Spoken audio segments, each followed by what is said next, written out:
Lors du sondage du dernier South Park Character Show, le résultat a été sans appel, c'est Kenny qui gagne haut la main. Ce sera donc le sujet du prochain SPCS, mais entre chaque gros épisode, j'aime parler d'un personnage plus secondaire, et cette fois, j'ai décidé de m'attaquer à un personnage que vous avez été pas mal à me réclamer. Hey, salut à tous, ici Maniaco, et aujourd'hui on parle de notre chinois préféré, j'ai nommé Chuang Lu Kim, aussi connu comme étant le mec du City Walk. Alors, qui est Lu Kim? Chuang Lu Kim est le propriétaire du City Walk, le restaurant chinois local. Il a un accent chinois stéréotypé qui est utilisé à des fins humoristiques, et à vrai dire, c'est vraiment pour ça que le personnage a été créé. C'est cet accent qui l'amène à mal prononcer des mots tels que City, qui veut dire ville, et Chili, qui veut dire merdique, rendant donc très drôle les moments où il parle du Chili Walk, Chili Chicken, Chili Beef, ou encore plus récemment des Chili People, et c'est globalement là l'essence même de son personnage. Il a fait ses débuts dans Jared Al-Sida et est resté un personnage récurrent depuis, bien que sa véritable identité n'ait pas été révélée avant City Sushi. Ouais, parce que j'ai pas été très honnête jusque-là. Le truc c'est que concernant la perception que nous avons de Lu Kim, il y a un avant et un après la saison 15 puisque tout a changé avec ce fameux City Sushi. Dans cet épisode, il apparaît furieux que le City Walk ne soit désormais plus le seul restaurant asiatique de la ville depuis l'ouverture du City Sushi juste à côté. Il est montré comme ayant une profonde haine envers les japonais, essayant constamment d'humilier et de tuer Junichi Takayama, le propriétaire de City Sushi. Pendant ce temps, Butters consulte un psychologue nommé le Dr Janus concernant un trouble dissociatif de l'identité qui lui a été diagnostiqué, mais il découvre rapidement que Janus souffre lui-même de ce trouble. Le docteur en fait voir de toutes les couleurs au pauvre Butters, jusqu'à ce que la personnalité enfantine de Janus, Billy,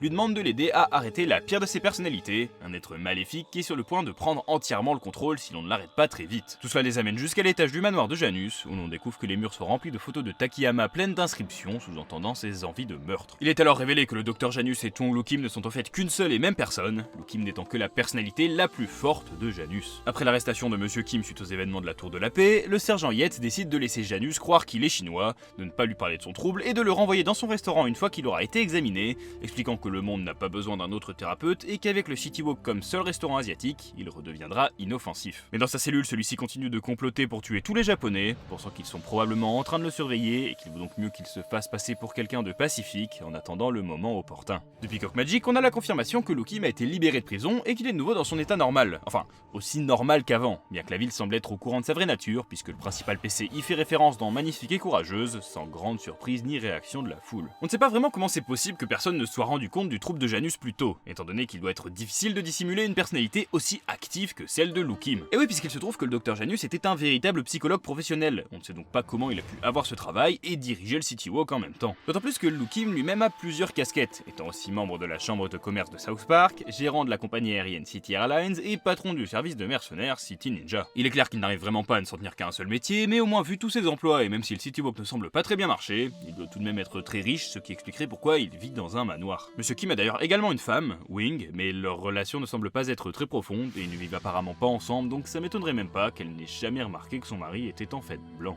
Passons maintenant à ces grands moments. Bon, pour cette partie, je vais laisser de côté City Sushi puisque j'en ai déjà bien assez parlé, mais évidemment, si l'on doit parler de ces grands moments, celui-là reste indubitablement un des meilleurs. Dans Jared Al-Sida, les garçons lui font des blagues au téléphone avant de l'approcher pour que Butters devienne le symbole du City Walk. C'est sa première apparition dans la série et l'humour vient en grande majorité de son accent, mais ça reste une très bonne entrée en matière qui pose les bases d'un personnage assez mémorable pour que les scénaristes aient envie de le réutiliser. Dans Les enlèvements d'enfants c'est pas marrant, on lui demande de construire un mur autour de la ville pour la protéger des kidnappeurs, puisque c'est bien connu, les Chinois sont très forts pour construire des murs. Le truc c'est que des Mongols commencent à attaquer la ville, apparemment dans le seul but de gêner Lu Kim. Celui-ci est alors à chaque fois de plus en plus frustré contre les Mongols et va donc redoubler d'efforts pour essayer de protéger sa muraille. Cet épisode est particulièrement mémorable pour l'absurdité que représente cette sous-intrigue sur des Mongols qui ont a priori pour seul objectif de détruire la muraille chinoise, avec un Lu Kim qui cède petit à petit à la colère et aux plans les plus farfelus possibles. Ça part totalement en cartoon et ici plus que l'accent, c'est surtout la caricature chinoise dans sa globalité qui vient donner encore plus d'épaisseur aux Chinois du City Walk.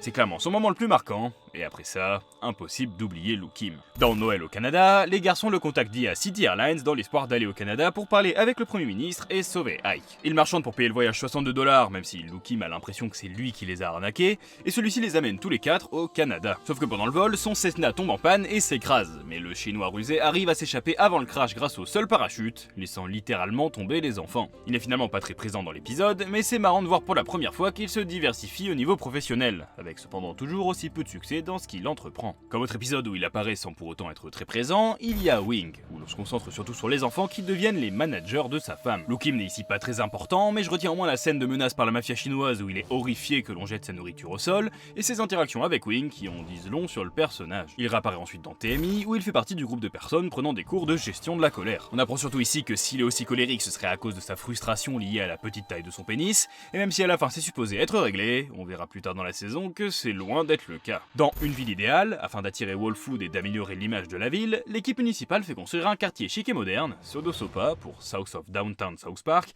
autour de la maison de Kenny. Le nouveau quartier attire rapidement de nombreux clients, laissant le City Walk sans activité, ce qui ne va bien sûr pas plaire à son propriétaire. Loo Kim engage alors des enfants pour tenter de réduire les coûts, notamment Kenny, que Kim appelle Denis et avec lequel il semble bien s'entendre. C'est vraiment un épisode excellent, et c'est en partie grâce au plot sur Kenny et Loo Kim. C'est le seul épisode où il est réellement attachant, et je dirais même le seul où il est positif, tout en restant bien sûr une caricature, ici avec notamment son utilisation du travail infantile. Je trouve sa relation avec Kenny très sympa, et il apparaît vraiment ici comme un patron de restaurant fauché sur lequel le sort s'acharne, ce qui le rend beaucoup plus terre à terre. Enfin récemment, on n'a pas vraiment eu beaucoup de Loo Kim. Ces quelques lignes dans City People étaient très drôles, mais pas non plus super marquantes, mais je retiens quand même son rôle dans les jeux vidéo, avec notamment le bâton de la vérité où sa quête et son invocation m'ont bien fait marrer, ou encore l'anneau du destin où il se fait engager pour assassiner les héros sous la bannière des City Ninja. Tout ça est totalement débile, mais au moins ça convient bien au personnage. Et enfin, passons aux anecdotes.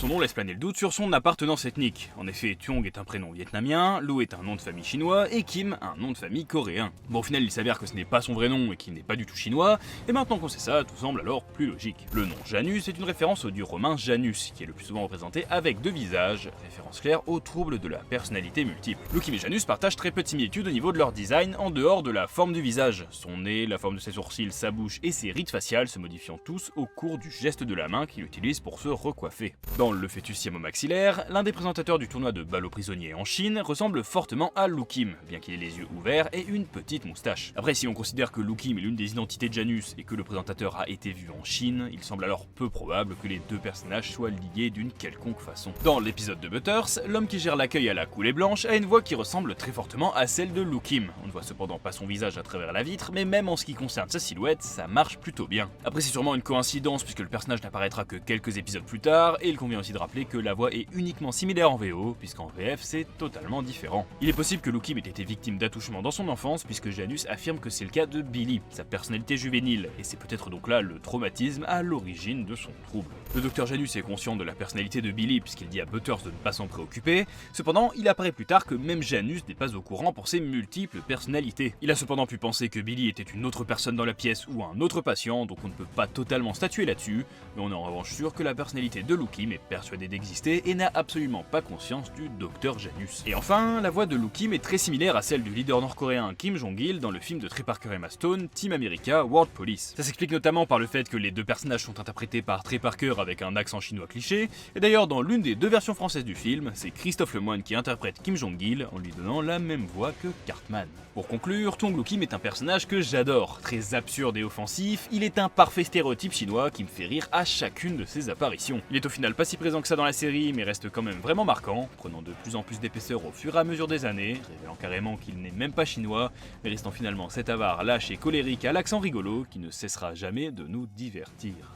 Et voilà, c'est maintenant que se termine cette vidéo, j'espère qu'elle vous a plu. Le prochain SPCS sera donc bien évidemment sur Kenny, mais avant de le sortir, je parlerai dans les semaines à venir d'un épisode où il a un rôle central, et sur lequel j'ai plein de choses à dire. Je vous laisse essayer de deviner de quel épisode il s'agit si ça vous tente, et en attendant prenez soin de vous, c'était Maniaco, bye tout le monde, salut!